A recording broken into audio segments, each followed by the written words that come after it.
So, it's not a good look. Not a good look at all. When your country is, let's say, basically under siege by a pandemic where you have nearly 300,000 people that is going to die for Christmas, a Christmas present, where you've just hit a record for COVID. I think it was, 2,249 deaths for a 7-day average. Wednesday, you had 2,885 people to die, 2,885 people. And to make matters worse, the President of the United States knew about this going all the way back to February. Members of Congress were briefed on it even back then. And yet, the President stood by as all of these people died and was incompetent about even dealing with the management of this. We didn't even know how schools were going to deal because there wasn't this thing at the top. We didn't even have a concerted effort to ensure that everybody had the supplies. Instead, you had hospitals fighting with police departments or fighting with government employees when the feds went in and stole supplies or took supplies. And you had governors that had to the point where they had their cops protecting supplies, or in other cases, hiding supplies, so people couldn't necessarily find them in case the government wanted to take them again. This was a clown show, to put it mildly. Donald Trump would be president right now if he would have handled this adequately, if he would have ensured that the mask policy started early on, ensured that the supplies were given to the people who needed them, meaning the doctors, the nurses, ensured that there was enough staff to accommodate the various hospitals. And yes, also work with the various companies to come up with a drug where you can get, yes, for the world, but also for your population. If you were able to deal with this gracefully, you'd be president right now. But instead, you have 2,249 people that have been dying, with the number of people who've been getting the infection going up. And you have had uber focus on stealing an election, as you claim the election was stolen from you. Utterly astonishing. Donald Trump's Operation Warp Speed chief scientist, basically chief science advisor, Dr. Mosef Salawi. Operation Warp Speed. Here's the catch.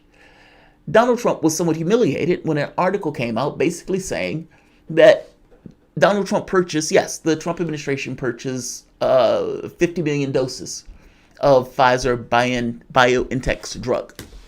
But there was the article that made the point that said that when they were offered more, they turned down the additional doses. Now, you can see why this is a problem. There are 320 odd million in the country. This is just 50 million doses. There will be shortages. And the company has basically promised and made contracts with other countries once the United States turn down those dosages. Now, the Trump administration is saying this is not true and that it pretty soon is going to secure more vaccine. Who knows? His doctor, however, of Operation Warp Speed, and by the way, Operation Warp Speed had nothing to do with BioNTech and Pfizer's drug coming out. Zero. Donald Trump wanted to take credit for it. Yes. You can't take credit for something that you didn't invest in. There was no money that went from the government to this particular company as they were trying to build this product. So no, they didn't give Donald Trump credit for something that he had nothing to do with. But his Operation Warp Speed science advisor is on Good Morning America. And he's being asked about an executive order that Trump came out with that is basically repudiating the press release. So Trump comes out with an executive order that says, we're going to prioritize that this vaccine goes to American first. How do you do that? The companies has already made agreements and deals. They've already offered you the first go and you turned them down. How do you come back and now say, we're going to appropriate this stuff for American first? How do you do it? What does it even mean?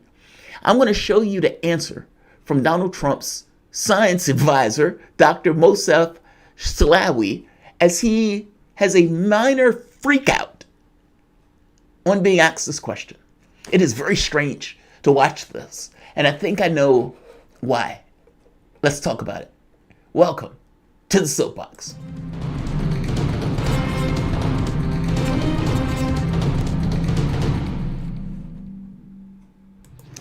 My name is Jamarl Thomas. This is the Progressive Soapbox. Guys, if you dig this content, please like, share, and subscribe. You can always support this content through PayPal or Patreon. This content is brought to you by you, and I appreciate you the opportunity for allowing me to do it. This video is so bizarre. It's so bizarre because this reaction seems like you wouldn't have noticed anything if he didn't respond this way. Let's watch the video. But notice when Stephanopoulos asked him about this whole thought of, like, well, wait a minute, the president came out with an executive order saying he's going to prioritize Americans. What does that mean? What does that mean? Your Operation Warp Speed, the director of that, the chief science advisor for that, what is the president talking about? Let's hear the clip. I wanted to ask you about it because Pfizer's now saying they're not going to have the doses we need until June. That's what I wanted to ask you about because Pfizer's now saying they're not going to have the doses we need until June or July. They're saying they have some supply chain issues. Is there anything the government can do, Operation Warp Speed can do right now to help them with those supply chain issues, make sure we can get vaccines to people who need them as soon as possible? We are comfortable. We will be getting vaccines to the people who need them as soon as possible because, A, there are vaccine doses from Moderna. There are vaccine doses from Pfizer. We will work with Pfizer to try and increase capacity and have those vaccines available. We have 2 more vaccines from J&J and AstraZeneca that will be completing their phase 3 trials in January and most likely, I hope, be approved for use in February. We'll have tens of millions of doses from those vaccines, participating to the volume of vaccines we need to immunize the U.S. population as we promised, all of it by the middle of the year 2021, and that's still on track.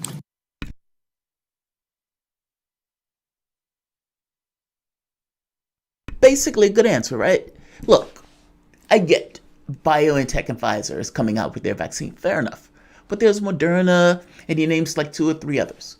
We will have enough supply to fulfill our needs. So if we're getting 50 million doses from them, fair enough. We will be able to get this from other companies. So fair enough. Good answer. Good answer. Good answer. Let's keep going. Can you explain this executive order the president is going to be putting out? I don't quite understand it. He's saying that foreign countries aren't going to be able to get the vaccine until everybody here in the United States gets it. It sounds like the problem is the opposite right now. Pfizer has made deals with other countries that are going to limit the supply here. Frankly, I don't know. And frankly, I'm staying out of this, so I can't comment. I literally don't know. But you're the chief science advisor for Operation Warp Speed. Our work is rolling. We have plans. We feel that we can deliver the vaccines as needed. So I don't know exactly what this order is about.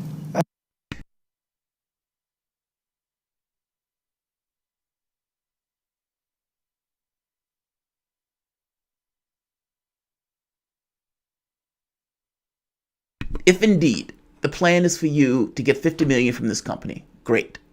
And if indeed there are 4 or 5 other companies, then he is basically saying, look, we can get our doses. We would have enough. We're going to get these things and we're going to have enough supply for the people. We're just getting 50 million from this company, but we'll be able to get it from other companies. That's his point. And if that's true, then why does Donald Trump need to come out with an executive order like that? That's Stephanopoulos' point. If indeed what you're saying is true, which is a valid idea, right? You're going to have all of these companies, you can get your drugs. Great. Why does Donald Trump need to put that executive order? Why did that executive order have to come out at all? And if you notice his response, I don't want to answer that. Or he says, I don't have anything to do with that. And he has this kind of weird, I don't know anything about that. I don't know anything about that. And he's like getting really edgy when being asked about this. Right here, let's watch this one more time. Countries aren't going to be able to get the vaccine until everybody here in the United States gets it. It sounds like the problem is the opposite right now. Pfizer has made deals with other countries that are going to limit the supply here. Frankly, I don't know. And frankly, I'm staying out of this, so I can't comment. I literally don't know. frankly, I don't know. I can't comment. I can't comment on this. I'm staying out of this. I'm staying out of this. That's a weird reaction. It's one to just say, no comment. Just no comment, right? I think the issue here is it's politics. I think this guy is here to do a job. Meaning, if I'm here to cut grass. But in this case, I'm here to oversee whatever program, Operation Warp Speed. That's what I'm here to do. That's all I'm here to do.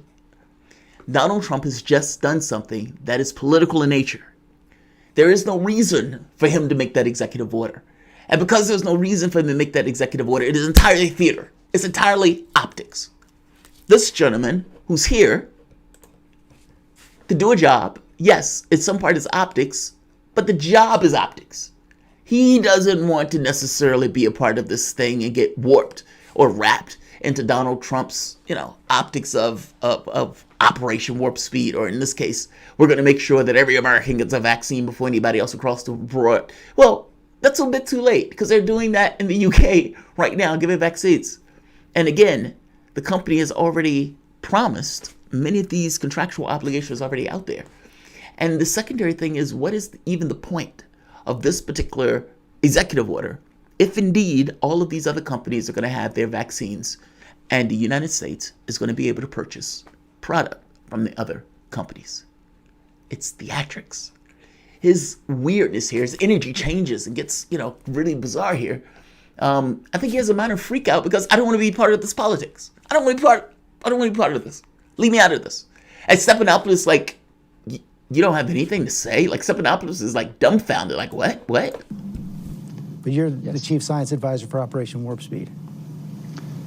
Our work is rolling. We have plans. We feel that we can deliver the vaccines as needed. So I don't know exactly what this order is about. And if you remember the first part, it went beyond, I don't know what this order is about. He's like, I don't want to even be involved in this. Frankly, I don't know. And frankly, I'm staying out of this, so I can't comment. I literally don't know. Yeah. Frankly, I don't know. I don't know. I can't comment on this. And someone you don't know? You don't know? It's no, clearly Stephanopoulos, he doesn't know. And if you look at the guy's energy, he's getting pretty edgy. Would you even ask him about this? He doesn't want to be involved in the politics. I think that's what's going on here. I could be entirely wrong, but he doesn't want to get sucked into the politics of this stuff. He wants to be nuts and bolts. You don't think that's a freak out? Skeptic 77, look at this guy's energy. I'm saying minor freak out, but I can't write minor. There's not enough room in that. But look at this guy's energy. His energy entirely changes when he is having this back and forth with Stephanopoulos. Stephanopoulos presses him on it. He backs away. He's saying, no, I don't want to talk about this. I don't want to talk about this. It's very bizarre to say if you're being asked something. It's one thing to say no comment or I'm not briefed on this. He gets really edgy and weird. I could be wrong, but that's the way I interpreted this. Maybe I'm looking in his energy in a way that you aren't Skeptic 77. But I'm going to end this here. I want to say I'm going to say share, and I'm going to say subscribe.